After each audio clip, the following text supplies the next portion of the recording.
जय महाराष्ट्र. सकाळी स्प्लेंडरला किक मारली आणि डायरेक्ट हॉटेलवर आलो. हॉटेलवर भावानं नवीन कुंड्या आणलेल्या. आज 19 फेब्रुवारी होती, शिवजयंती होती. शिवजयंतीनिमित्त वाईट रॅली होती.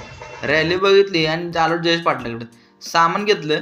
आज मला फोटोशूटला जायचं होतं, त्यासाठी इस्त्री करायची कपड्यांना. ती इस्त्री करायसाठी स्टँडवर आलो. आमचे चैतू खारावडे बरेच दिवसातून मुंबईतनं मला भेटासाठी खास आलेली. आता त्यांना भेटा आल्यात म्हटल्यावर त्यांना काहीतरी थंड पाजलं पाहिजे म्हणून आलो. रस प्याला, रस बीस प्याला आणि आम्ही निघालो. भावानं आमच्या कवर घ्यायचा मोबाईलचा, ते कवर घ्यायसाठी आलो. पुढे गेल्यावर 2 टी-शर्ट पण घेत होते. भावांचा बहुतेक पगार आला असं वाटतं मला. सकाळचा नाश्ता दुपारी गेला आणि पिक्चर बघत बसलो. पिक्चर लागला पांडू.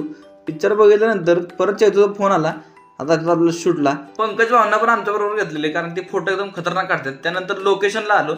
लोकेशन तर एकदम खतरनाक होतं. पंकज भाऊ आमचे फोटो काढत होते चैतूचे. फोटो काढला आलो खरं तर मी, पण भाऊ स्वतःच फोटो काढला आला. त्यांनी फोटो काढल्यानंतर मी पण फोटो काढलो.